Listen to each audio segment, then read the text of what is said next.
Welcome back, everybody. Today we are discussing Pluribus, episode 6. And his name is John! The episode begins with Carol.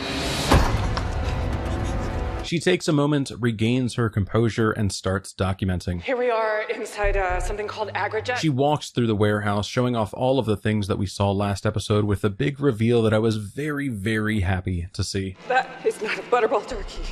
I'll tell you that much.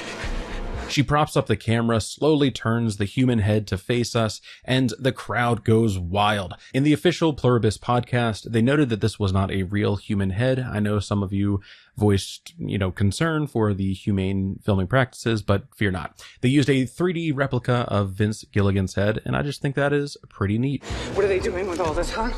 Guess. She details that the room is filled with body parts and how the next room is a giant grinder the size of a bus alongside large cooking vats. She can't believe it, but honestly, Carol, did you even watch my last video?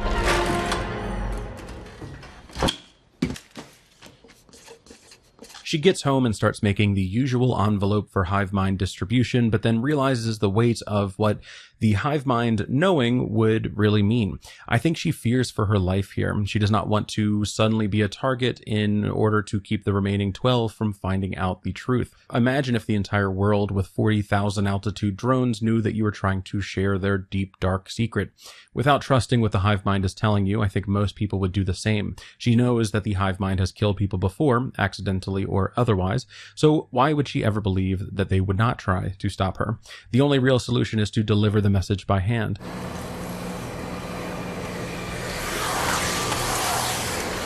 Also, what a cool shot. Great job, director of photography, assuming that's what DPing is all about.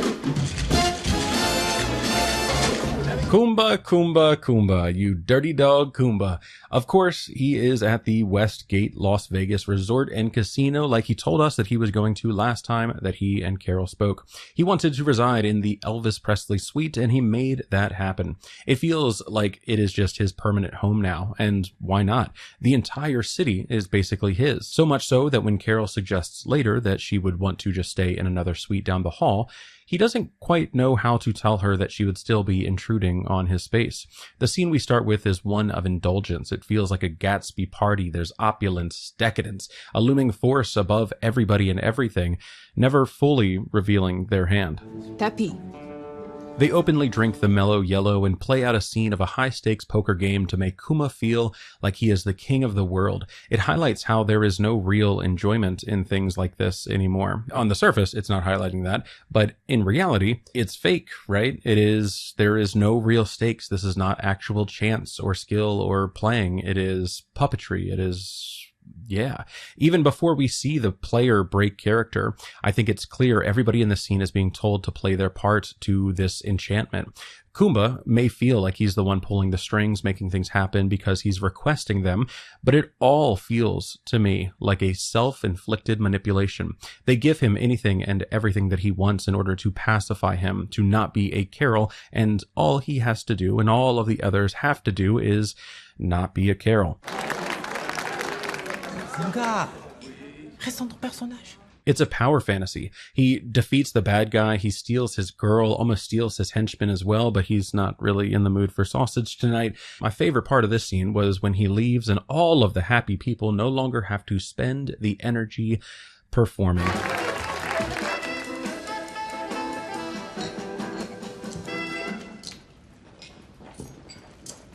They return to the task-oriented sunken place, picking up the glass with their bare hands to show that they don't need better tools to clean up this mess. They are the brooms. They likely aren't at risk of being cut by the razor-sharp edges of glass, but the point is, it wouldn't matter if they were. Even though every single one of us has likely done this before, it is a dehumanizing moment that we see behind the curtain. There is no happiness here. There is just playing pretend while the 13 remaining people are around and then getting back to work when they are not. Later on, this episode does a wondrous job of furthering the narrative that the hive mind is operating with the best intentions. They do such a good job of making it seem like they are open about everything when it comes to the human-derived protein later on, and frame themselves as the victims when we learn about the food scarcity that will make most of the population die in 10 years. So I think they are showing us life outside of the remaining humans' eyes for one reason. We need to see it. This scene was a bluff, and they are keeping their hands close to their chest.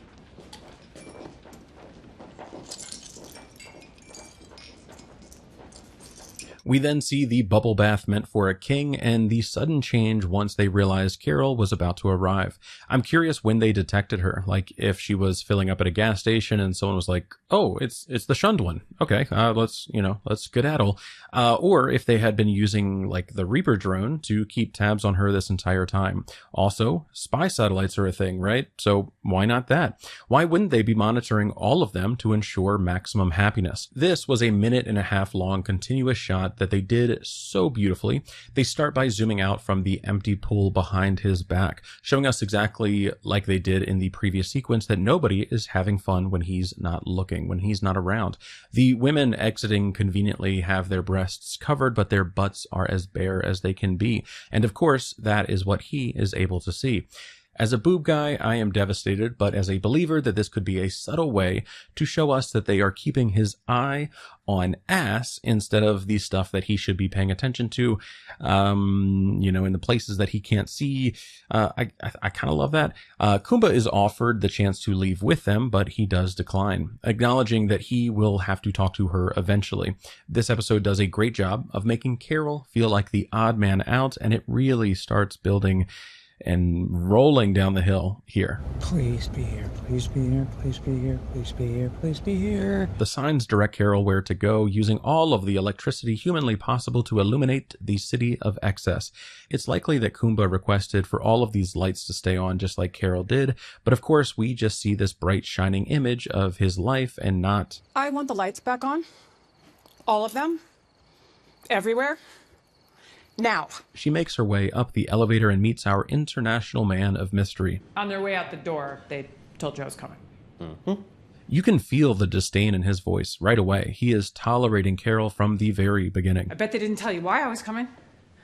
There's no way in hell they did.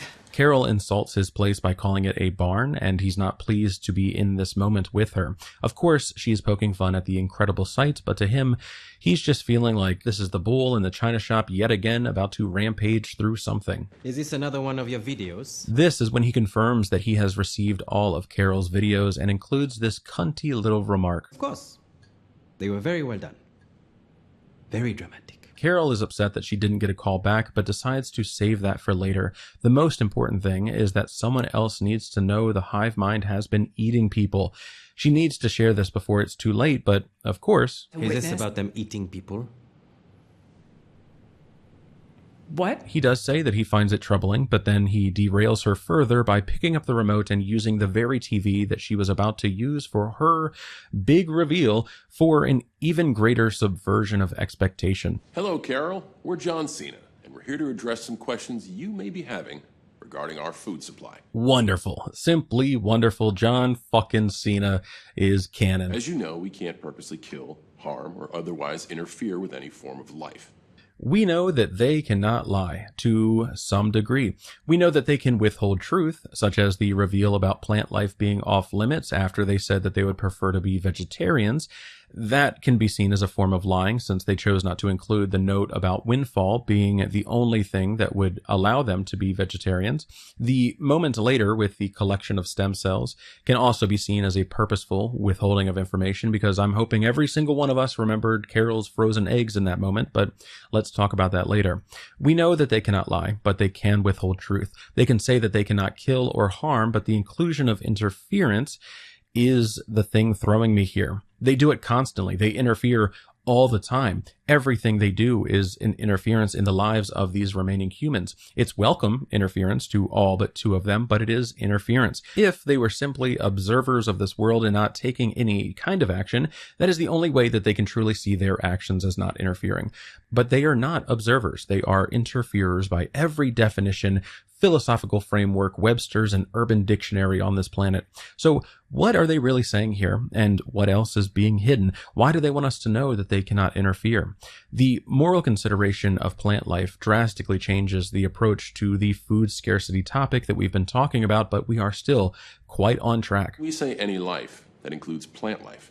Once an apple drops of its own accord, well, we'll eat it, of course. This gives us a big ol' update to the rules of the world. Windfall only. Check. Hold on to that information for a little bit. Plus, there are billions of domesticated animals, cows chief amongst them, that still require milking. Y'all can keep domesticated cattle in captivity, okay? I'm assuming this is because of their domesticated status, meaning that by releasing them, you would generate more harm for them than good, so you would still be harming them solely by releasing them.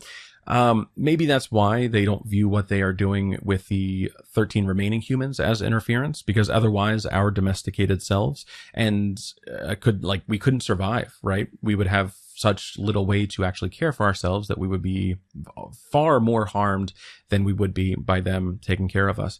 Carol shopping at Sprouts during the apocalypse is kind of a great example. I'm curious if they will continue breeding cattle, seeing as the only time a cow produces milk is after giving birth, and our entire milk industry is built around an aggressive cycle of breeding heifers and stealing their babies so that they can keep the milk production window open for longer. Okay, all right, I'm with you, John Cena, mi amor. Of course, all of the pre-existing food is still up for grabs, so letting that go to waste would be antithetical to survival. It's starting to make sense. What else you got for me, champ? As of this taping, there are 7,348,292,411 of us. That's a lot of mouths to feed. I am on the edge of my seat in this moment. This is everything that I was hoping for 4 episodes ago when we first started talking about the concept of calories and deficits and all of that. Facing a caloric deficit. And to make up for it, we've had to take certain measures. Yeah, but let's talk about those measures. They are willing to withhold the truth, so we really need to see this for more than face value.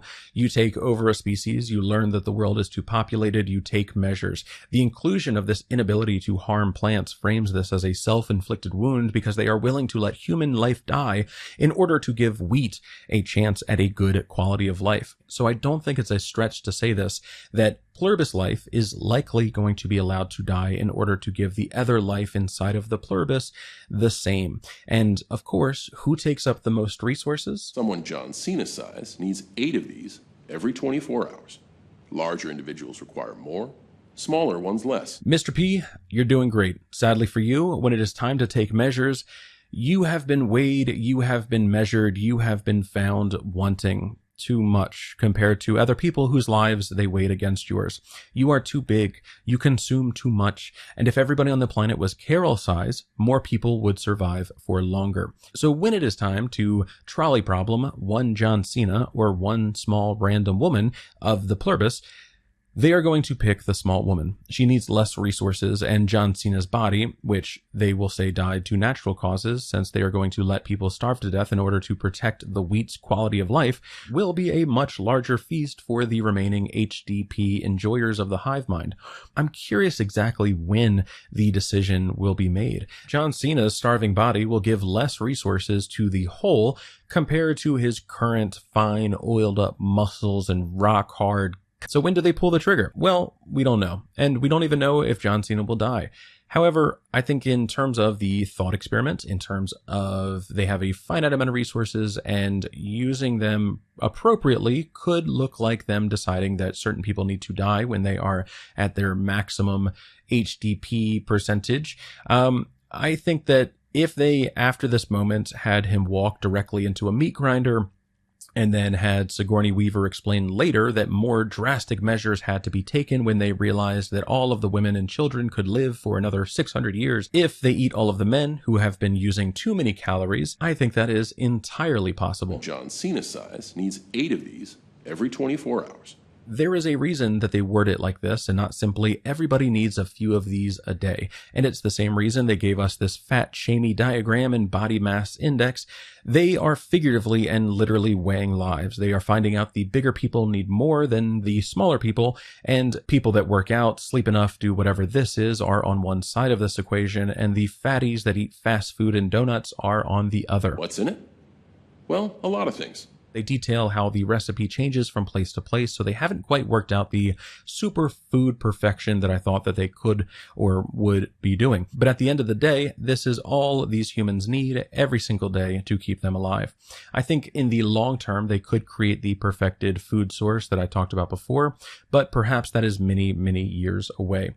We do get this nutrition fact chart, but the Invisible Man here said that it was 300 calories and the numbers just aren't aligning. So I'm willing to bet that this is just a stock image that doesn't really matter because it's just a little infographic for Carol. Mostly, it's those stockpiled foodstuffs we spoke of, particularly ones that are in danger of spoiling. First in, first out. We can see that the food service industry workers have some kind of pull on the inside of the hive mind, and we love to see it. Each carton contains 8 to 12% of something we call HDP, human-derived protein. And the crowd goes wild. Nearly 100,000 people pass away each day due to natural causes and accidents. Okay, let's talk about it. Natural causes and accidents. 100,000 people in a perfected hive mind world. That feels so high that I cannot believe it. So, what accidents are happening? Can you accidentally fall off a ladder? Can you, is it defender benders happen when everybody is just on top of their game hive minding? What accidents are we talking about? Because it just feels like gray area where they could hide additional truth. Natural causes as well. I'd be more than willing to believe that nearly 100,000 people die every day to natural causes after I looked a bit more into the real stats of the present year and learned that on average 150,000 to 170,000 people die every single year. Every single day, literally every single day. That is so high that I cannot believe it. That is 6,000 to 7,000 per hour. That is one person every 2 seconds. When I started looking into the causes, natural causes do appear to be the highest. Heart-related issues or stroke, cancer all appear to be the highest. But in places like Nigeria, neonatal disorders account for 14% of the total deaths per year. And for the life of me, I cannot imagine why we don't talk about that more. This little rabbit hole and the fact that she said the contents of their milkies depend largely on the area made me realize that they aren't just eating dead people. The part of the Nigerian hive mind are likely eating dead babies, which makes it even more surreal if you consider we don't know if they would be willing to spend the resources in order to save the lives of those babies more at risk of dying, or if they don't want to, because not only does the baby have to survive the neonatal disorder, it has to be raised. It has to be given many, many years of worth and resources contributing members of society need in order to get to the point where they can start working the apple tree fields. It is fucked, and probably why we aren't seeing this side of that yet. Some things are impossible to defend in stories where the will of the many outweigh the will of the few, and maybe them allowing at-risk babies to die in order to increase the odds of survival will be a way to change the minds of people like Laxmi, who don't see this as any kind of problem yet, but loves her child very, very much. We cherish the memory of these people and appreciate their sacrifice. You cherish their memory, you say. I hope nobody on YouTube starts pondering about that line and what it could mean. And if cherishing doesn't also hide some additional truth, how well do you cherish these memories? Perfectly, you recall exactly what it was like to be them and every moment that you lived, even after death. I don't know. I mean, it seems like there could be like a cool afterlife or something that exists inside of the hive mind. But it's just a TV show theory. Given our druthers, would we choose to consume HDP? No. I had to look up the word druthers, okay? I'll admit, I didn't know what it meant. I don't know what kind of slang this prostate's from, but it's not one that I was familiar with. Throughout history, most cultures, though not all, have taken a dim view of anthropophagy. Why does this matter at all, though? Who is judging them based on historical context? It just feels like they're giving themselves some padding to say, some people were okay with this, and it's just because you're a modern American that feels it's taboo. I mean, we don't want to do it either. I mean, who even said that we did want to do it, but, we have to do it. And honestly, no, you don't, because all you have to do is figure out what's wrong with your brain that says that you can't grow bread. We're not that keen on it ourselves, but we're left with little choice. They say little choice, not no choice. They didn't say that this was the only option, simply that they don't like the others. Little choice is gray area, and they are a two-faced lion son of a bitch that need to be checked. I'm talking to you, John Cena. You and I, we had a lovely, lovely conversation on the 25th of April, 2011, and you never messaged me back. I sent you 1,000 emails before October, and when you finally replied saying that you had no choice but to get a restraining order, not cool. And you had plenty of other choices. All I wanted was to be used as a battering ram in your Hell in the Cell championship fight, and that is why you lost. Rest assured, Carol, you will never have to consume this product. Not unless you want to. They promise Carol that she will be taken care of no matter what, never having to consume human remains unless she has a few shots and just really wonders what it tastes like one night. I think that's great and all, but the issue is that she is thinking for more than just herself. If she doesn't want to eat human remains, others that are now puppets of the hive mind likely don't want that either. As always, your well-being is of the utmost importance to us. They finish by affirming their need for space, and then we get to the heartbreaking stuff. But before that, I want to reiterate my love for this scene. Few times has theory crafting ever been so rewarding, and this entire thing just affirms what I said before and what I am going to reiterate right now. They may make it seem like everybody has a seat, but you are only eating if you can bring something to the table. Once you no longer serve a purpose or get too expensive to keep alive, you will be the food that keeps the others going. I'm very curious if they will truly let other people die out naturally, or if the ends justify the means, so killing someone when they look like a yolked turkey will be okay because they will feed more people for longer. So you knew all about this? For how long? About a week. Kumba details how John Cena and he were hanging out. He was learning the sunset flip power bottom from the prototype himself and got curious, as one does, about why they were always drinking milk. And he learned about a week ago. What was your reaction? I mean, or do you even have one? As I said, it is troubling. Me too, man. Same team here. I'm glad that we agree, and this was the last thing you said after learning the invading force was eating our dead. It's good to finally be on common ground with you. How about the fact that in Spain, they all said they were vegetarian? They would prefer to be vegetarian. All the fucking lawyers in the world survived. Carol, for the record. Very funny, and yeah, we already talked about this. It is dishonest, if not just outright lying, and it seems like if they have little choice other than to eat human remains, that goalpost could be moved as well. Perhaps they also have little choice but to let all of Africa starve because the Middle East needed more protein. We have little choice but to breed smaller and smaller humans because that will allow the people to survive longer with fewer resources. We have little choice but to, I don't know, subscribe to the YouTube channel because, like, we don't want to make Carol unhappy, do we? Carol, for the record, I am in no way pleased with the idea of these people eating human flesh. None of us are. I could feel it in my soul. I could feel this heartbreak coming. Who's us? The other individuals, the ones like you and me, we stay in touch. They talk about their Tuesday and Thursday hangouts, how they like to stay connected via Zoom mostly. I think this is the first time that any use of the internet has really been addressed in terms of communication.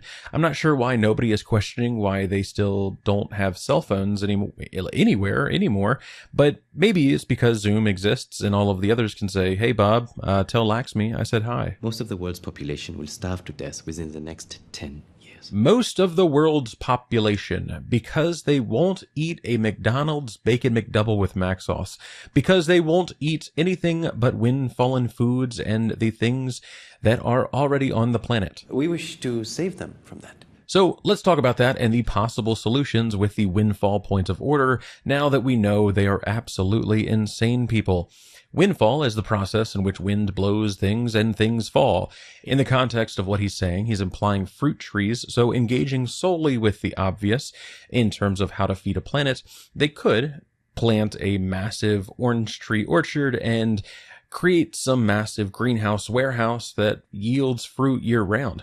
It would take a few years for something like that to feed an entire planet, but I don't know, like, do we need Florida anymore? It's not clear if they could plant more trees because that is kind of interfering with life, but we'll talk a little bit more about that later. They could also move the world to one location, reduce the number of calories burned per person, reduce the energy expenditure to such a degree that you could make the existing global calorie count work for quite a while longer. It's not like they need to worry about space or equality of life. If this was really their concern, they could just make 99% of the human population sit still and consume the bare minimum until they have the infrastructure ready. Maybe this is already being considered, but we just don't know yet. They aren't exactly forthcoming about the issue. Says who? Says them. If you press them long enough. The reason that I really feel the need to highlight this tongue-in-cheek lying by omission is that windfall means receiving the unexpected. A large stock of hidden food being unearthed would be windfall. It's not just fruit trees that they can eat. It's something falling from the heavens or winning the lottery, simply the unexpected. This feels like they are leaving themselves open to the opportunity to circumvent the other rules by viewing things as windfall. Simply they discovered something, and that is the chance encounter windfall. I can't give a great example as to why, but windfall being defined as something falling from the heavens in a story where a signal from deep space leads to the human race being enslaved feels like more. That is as windfall as it gets. At our most recent gathering, we pitched the idea of robotic farming. However, as it is, they would have to build and program the robots. In this example, they can't do robotic farming because the hive mind would simply still be the entity creating the robots, which I guess makes them responsible for the plant life being harmed still or being interfered with. This gives us some structure about what they can and can't do. It tells us explicitly that it's not just their direct actions that they are accountable for, but the indirect harm as well. This really feels odd to me because indirectly they have hurt many things. The humans, of course, but we know that they aren't considering what they have done to the humans as harm in any observable way, but this... They let loose on the animal. I look outside. Giraffe eat all the leaf off my tree. I say, shoo, The tree in this woman's yard was harmed because of the hive mind's actions. So is this an intent versus impact argument? Like, they simply can't know ahead of time or what? Robotic farming is such a great example, and I guess if the humans create the farms, it would be okay. I guess in terms of windfall, something that could be done is Carol asking for 1 million acres of Florida to be dug up. They could clearly harm the living grass here at Carol's request, and then Kumba could ask for Elvis Presley drone shows over the entire state that are filled with apple seeds because he's just a quirky guy. And then Laxmi could ask for them to, like detonate an EMP over Florida just to observe the scientific effects, right? And then something unexpected. And all of a sudden you have been given a gift of 1 million acres of planted windfall fruit trees, and then I guess they would be responsible for keeping them alive or something. Admittedly, this is a bad example, but maybe this is how a windfall gift could be given to them by the remaining humans. They would just have to figure out the Rube Goldberg machine that will plant the seed without making it obvious that they are. In a previous video, I talked about how GMO-powered bananas could create bananas the size of dogs, and I wonder if they would be allowed to edit the genetic markers before the living creature really exists, and if they have any kind of conviction against or for that. Because this could still be on the table, and doing some kind of CRISPR edit to make bananas better and fall faster may be a route forward. Did you guys ever talk about including me in the Zooms?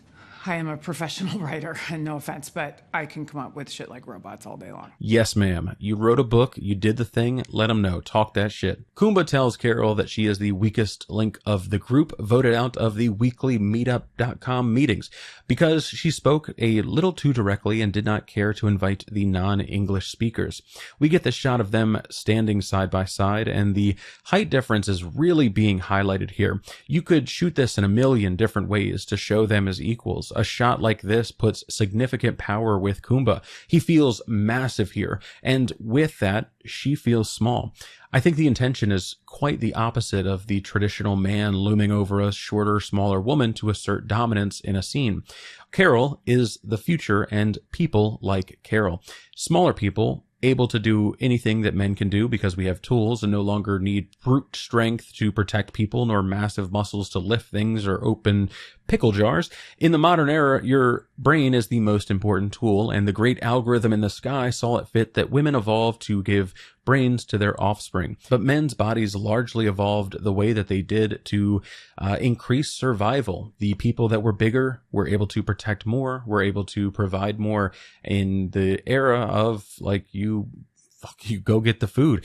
And to say that it is antiquated is an understatement. I do not need to be a large man. I could have a better life where my back didn't hurt from sitting and typing all day if I was a foot shorter, but I'm not.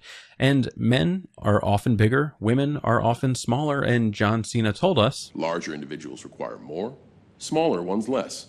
I'm not trying to take a stance on anything, I say, moments before taking a stance on everything, but there is a biological difference between men and women. Big and small differences. Kumba and people like Kumba in the Pluribus will be a part of the group that slowly starts getting cut when it's crunch time, and the entire world now openly acknowledges bigger people consume more than smaller without having to care about the feelings of the individual behind that equation. As a little disclaimer, I will say, I don't ever want my words to misrepresent who I am. If you are born a man and you want to be a woman or vice versa, do it. Be yourself. That body is the only thing you will ever really own before you die. Do your research, make the right steps to protect your energy in a world of people that care what other people do with their bodies, and at all costs, find yourself. Be a man, be a woman, but always be somebody for you. That is the most masculine or feminine thing you can ever do. And join me in welcoming the people that disagree with that statement to politely, to respectfully. Message me if they want to have a conversation about gender expression, or respectfully and politely eat my ass if they need an excuse to leave. The point is, men are historically larger and women smaller. So when it comes time to start calling for the greater good, and know that it will, the bigger people, regardless of gender, will go first. Men will likely be disproportionately affected, as will all of those not within the correct BMI or people who play League of Legends. All of them will be the first to go for the greater good of humanity. Ultimately, this is not about you. Or any of us, for that matter.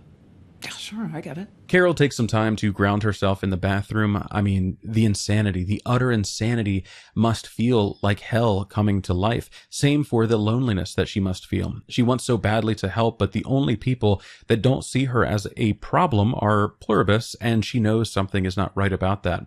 But I also think it's important to point something out here.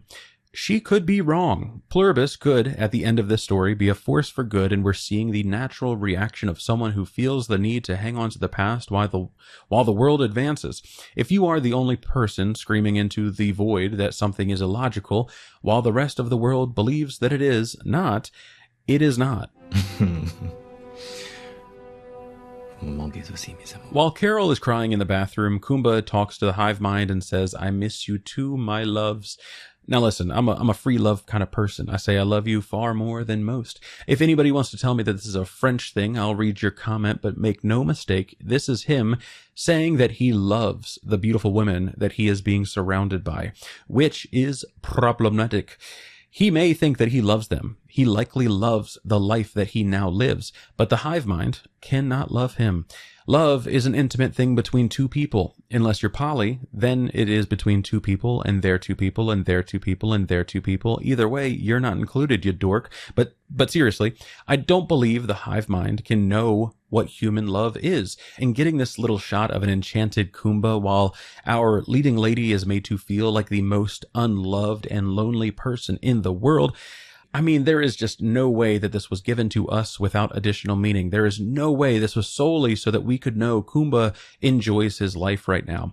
They are icing Carol out because she is a threat to their existence, and while they may pretend to be this harmless observer of the world, I think Carol's convictions are there for a reason.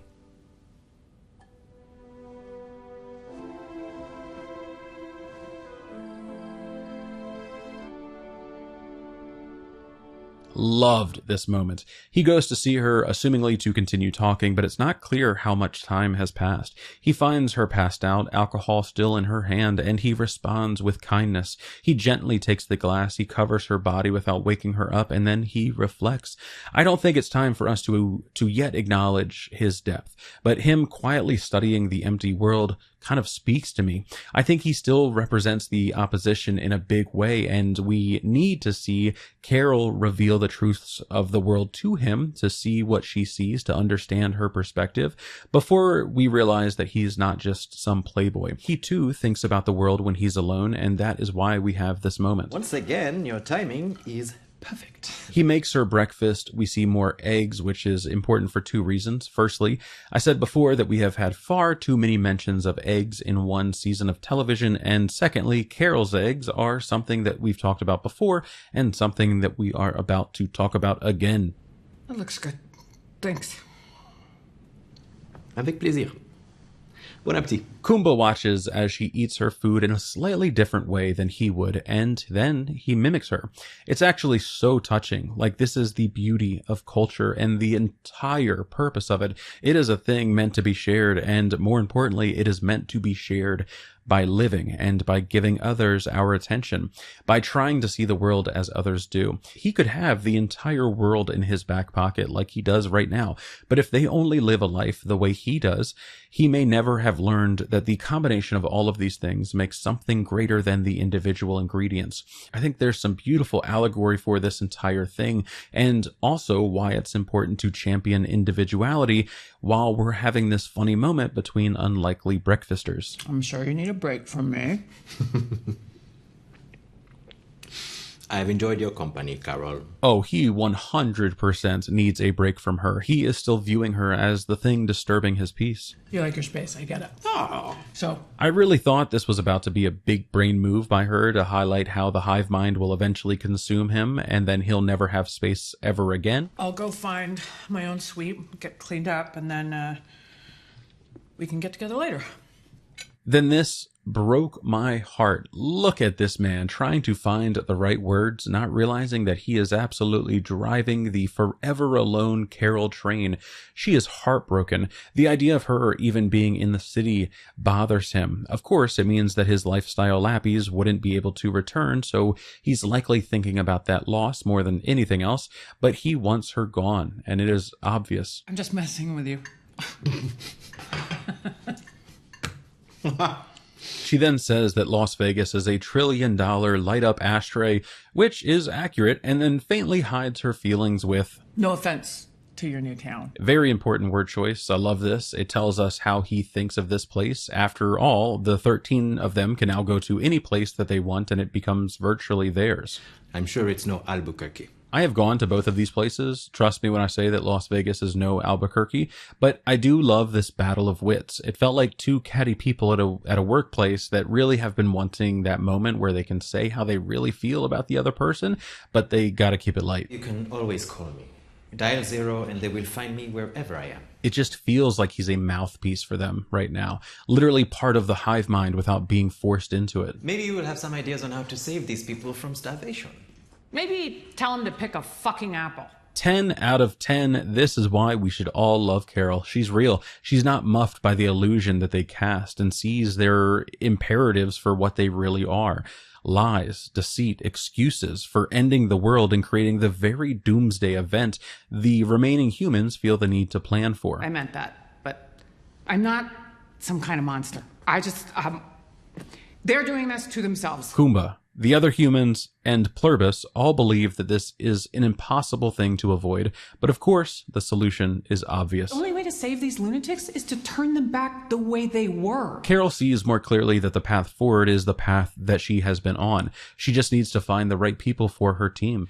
They cannot turn us. It seems the only way to make the virus work on us is by tailoring it to our individual stem cells. Love this. Super important note here, viruses are tailored to the environment. This was one of the big reasons that I believed that the people who sent the message knew about our chemical makeup to such a degree that the virus worked at all. It's why I believe the ice scene included this little thing that I thought could illustrate an alien abduction, which could have happened 600 plus years ago and be exactly why and how they knew how life existed on this planet. It could be other things, of course. Our world was seeded a long time ago. We're in the Goldilocks zone of Kepler 22b, or anything else that science fiction minds can imagine. But the important thing is viruses are tailored, and for some reason they need to further tailor the virus to account for each of these individual remaining individuals. To obtain those stem cells, they must first collect them from our bodies. Apparently that involves sticking a large needle into the bone of the hip. Somewhat painful and very invasive. Something they cannot do without our permission. Now, here's the fun part. Bone marrow can be used like the example Kumba describes. However, you can also get stem cells from your blood in a little procedure. GCSF can be injected under your skin. A few days go by, maybe more than just one dose of the drug, and then they can extract the cells from your blood. It would ultimately be them still needing your consent, assuming that is even true, but it's more than just one example that they told Kumba was a way to get it. This lack of options in the scene and the fact that the remaining humans do not have any kind of science background, as pointed out by Carol in a previous scene, could create the perfect way for us to realize that they are not giving the remaining humans the information that they need whenever it is convenient.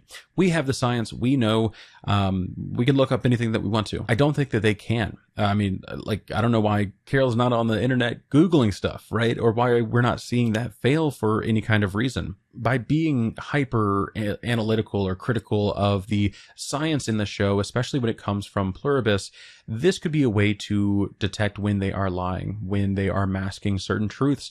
And we already know that there is another way and to get stem cells, and that of course is what Carol told us. I could have saved that $100 grand and frozen my eggs right here, yolks and all. Her eggs are being preserved somewhere, and they absolutely know where they are, and they know the science to create stem cells from them.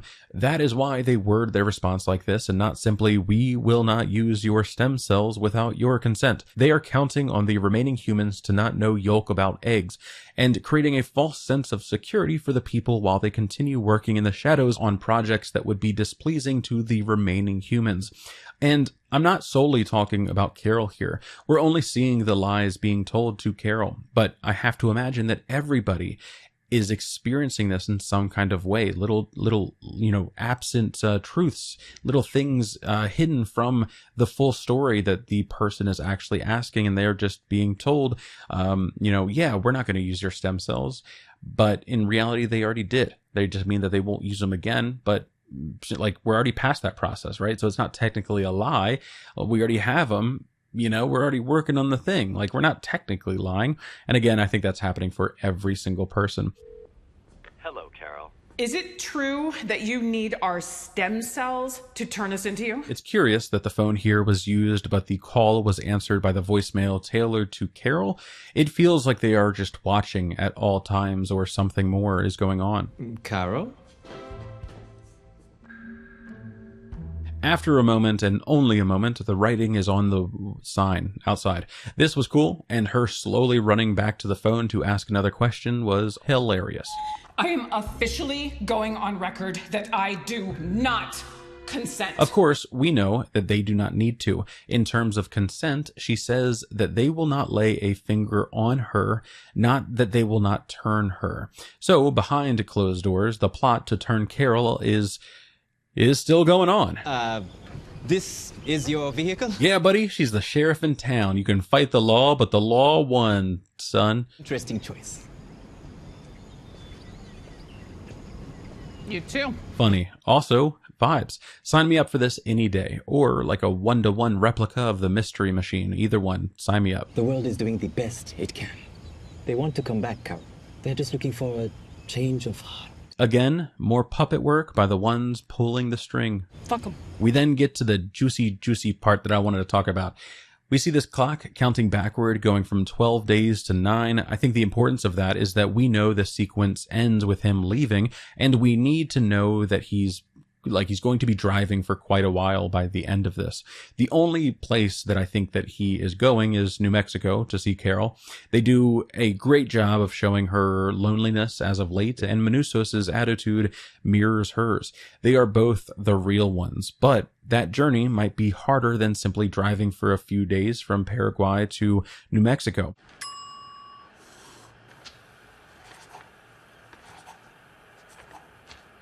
The scene starts slow, making it clear that he has been working on this project like a monk with an ironclad resolve to not masturbate during Rumspringa.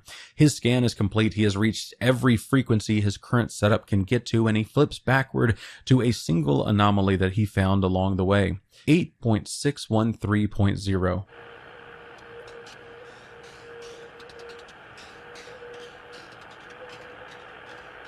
I hope you know I was thrilled. I hope this is them communicating between hosts or some master frequency being sent from one location to interface with the entire world. I think this brings us closer to a reveal about how the infected hosts communicate or what they would be working on. And like I said before, that was the purpose of our introduction to Manusos and the ham radio. It could also be a signal leaving our planet, like maybe they have already built the antenna needed to get the message back to the homeworld, if that is ever a thing. 86ing something means to get rid of it, like you'll hear this in a restaurant right before the line cook takes a bite of the untouched french fries that didn't meet the customer standards. And of course, the 13 remaining humans are the 13 remaining humans. I don't think this is the radio frequency for the hive mind to 86 the remaining humans, but if they do start dying in odd ways, like we talked about with the inclusion of the novel And Then There Were None, maybe it does. The noise kind of reminds me of a fax machine beaten down a few octaves with another sound, almost like paper rubbing together being synthesized over the top of it. It's got a rhythm to it. It's going up and down in regular intervals like, scales, and it has rapid taps interrupting the regular ones. It's hard to imagine these as words or numbers unless it's literally ones and zeros alternating back and forth. It could be binary, and this is part of the data that just really repeats a lot. It's not impossible. It also could be Morse code, like repeating S and O over and over will have a similar effect, but there is just too many dots for each of these letters to form. But then I got thinking about the first episode and the original sequence itself. I tried to align any part of the structure visually to the audible sound, and I really didn't find anything. I've seen other people talk online about how it matches this first part, but I'm just not getting it. But then I did remember this part. So not binary, but base 4. Quaternary. The show has already acknowledged that other forms of base 2, base 3, base 4 communication exist. So this could be one of those. So I got to work. If that was the case, we needed to hear the audio more clearly and see the waveforms properly. I isolated the main audio, I increased the gain, I removed the background radio interference, and adjusted the equalization a tad to make just the repeating noise a little more apparent. Some little noises, like him moving the chair, I could not remove without affecting the other parts, but I want to play it in full without the video so that y'all can also use this as reference for any of your own videos and any theory crafting leads that you may have.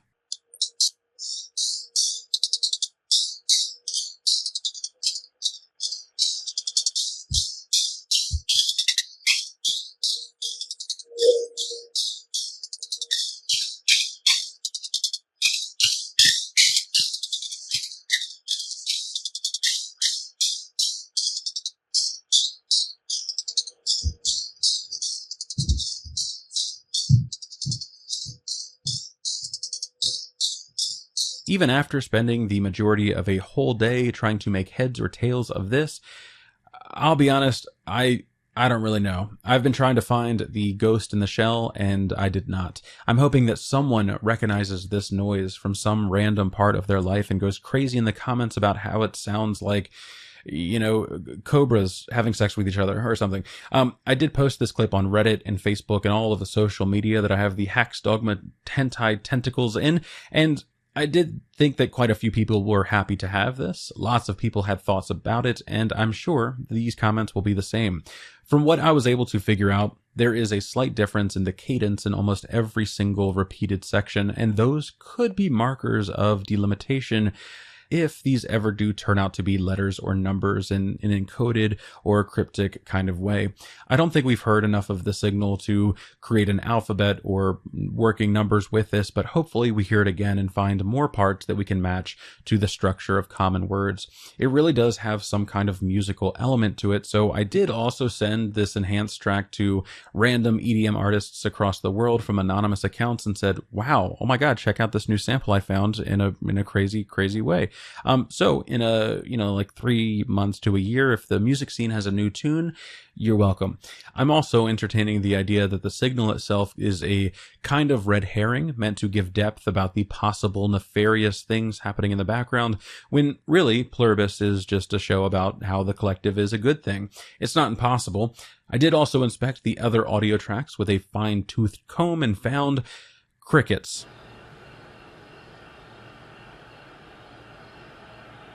At first, I was like, wait, crickets? Like the ones that we hear from the very first scene of the show? And then I realized that it was happening during scenes without the radio on, and it made it much less cool. Because, it's just, they're showing that it's just, there's crickets there, right?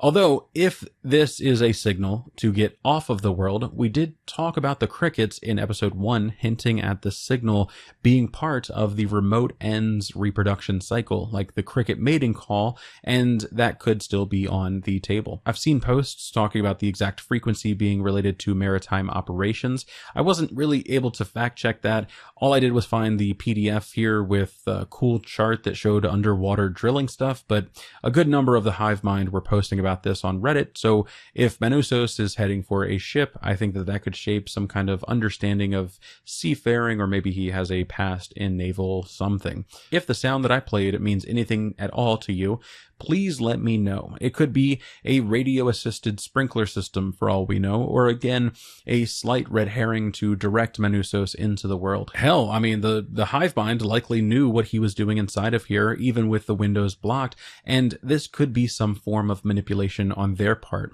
engaging the inquisitive part of his brain in the same way that they engage the horny part of Kumba's. As one final note, I did find a song that oddly matches the cadence to the beat that we hear. It feels like a distorted version of it, but it matches so perfectly that I cannot help but share this. For legal reasons, of course, I cannot play it, but check the link in the description below and let me know what you think in the comments. I mean, it's kind of perfect, right? A VHS tape, which does confirm that they know about his setup on the inside and things that he is capable of. The signal simply being bait by the Hive Mind would be wild. 12 fellow survivors. He is shocked to hear that there are 12 others like him, and he watches her words carefully. He learns that they cannot lie, and more importantly, there is someone like him still out there in the world. He takes her address, he places it in his studious-lined journal, and gets ready to venture into the real world again. He leaves behind his fortress of solitude and makes his way back home. The Hive Mind is watching, of course, but gives him space until he is about to leave. Inside of his apartment, the first thing that we can see is a picture of him and presumably his father. Both parents don't need to be in every picture together with their child, but I think there is a reason his mom is not in this picture. So I'm assuming that him and his father had a great relationship after his mother left them, which means mommy issue Manusos and mommy issue Carol might have some more things to bond over. Camp Freedom Falls. You never forgave her. He then raids his fridge, already fully set on wherever he is heading, finally able to eat some food that he trusts, and oh my goodness, that must feel amazing. On his fridge, we can see a little thank you card with a little mariposa. Butterflies have a deeper meaning in this story. We've talked about this having meaning in a couple different ways in previous videos, but it's most certainly here for a reason. This shade of blue also seems to be a recurring theme, as pointed out to me by Miscellaneous Gab with a video linked below. The magnet here is a beer bottle opener, and I think that is a great sign that he and Carol will get along, and I hope have some kind of good drunken cry together as the last two sane people left in the world. In the next scene, we see his work table of some kind. There are smaller tools, so I'm assuming computers or radios, but I think that he is just a tinkerer of some kind. Well, actually, on further review, there's a radio right here. So I think it's quite clear what his hobbies are in the before times. The maps are the biggest indicator of his plans. He is traveling. My money is on him going to find Carol. The book here is Learn While You Drive, Horizons in English, Dreams with Fluency. It tells me that he intends to learn English while he drives, and I feel quite dumb for taking all the time that I did to point out the various reasons that he's going to Carol, because it's right here, right? Like, he wants to speak to the gringo. I first thought that this was a gun, but I think it is more likely a machete based on him putting it in the car. He grabs his rainy day fund and heads for the classic. He loads up, he pulls out, he meets Mommy Dearest after the car cuts off. Nos alegra mucho verte. Freaking creepy, okay? I mean, look at this shot. I mean, they must know how creepy it is to speak to him from the shadows and slowly walk out. They've seen every movie ever made. I mean, take it easy there, Jason. Mi mamá es una cabrona. Loved this part for two reasons. One, it created such a wild thought in my head about how they are erasing his mom's entire identity to this man by presenting her in such a caring maternal light. They did not have a good relationship, and it was likely her fault. Secondly, when Carol says, Chinga tu madre, cabrón! he knew at this moment that she was a real one, and exactly why she was real. He is now literally the only person on Earth who remembers that his mom was a bitch. So hearing the only other person that would say your mom is a bitch say your mom is a bitch means that they are living in the same reality still. He did not have a good relationship with her for whatever reason, but peace and love being an infectious disease does not erase the history that he experienced. He knows who he is, and he knows the person responsible for it. But with that, we come to the end of the episode. Oh me, oh my, oh friends and thick thighs, this episode was vibes. I hope you enjoyed this breakdown and all of the various theories that we discussed along the way. This was a fun one to work on, and I really hope we get more of the 8.613.0 signal and see a little bit more of the treachery happening behind the scenes of the Pluribus hive mind guy. See exactly how our heroes will save the world. But much love, everybody, and I cannot wait to talk to you all again soon. Oh, last note. I think we should all be considering the kind of force that would send this signal to another planet. It's not direct warfare. It's not them sending a ballistic missile, but it is warfare. If they are turning most of our population into idiots that don't acknowledge that picking an apple isn't harming the tree and it is killing most of the population, it should be seen as an attack. But okay, goodbye friends, tip your AI waiters and all that jazz.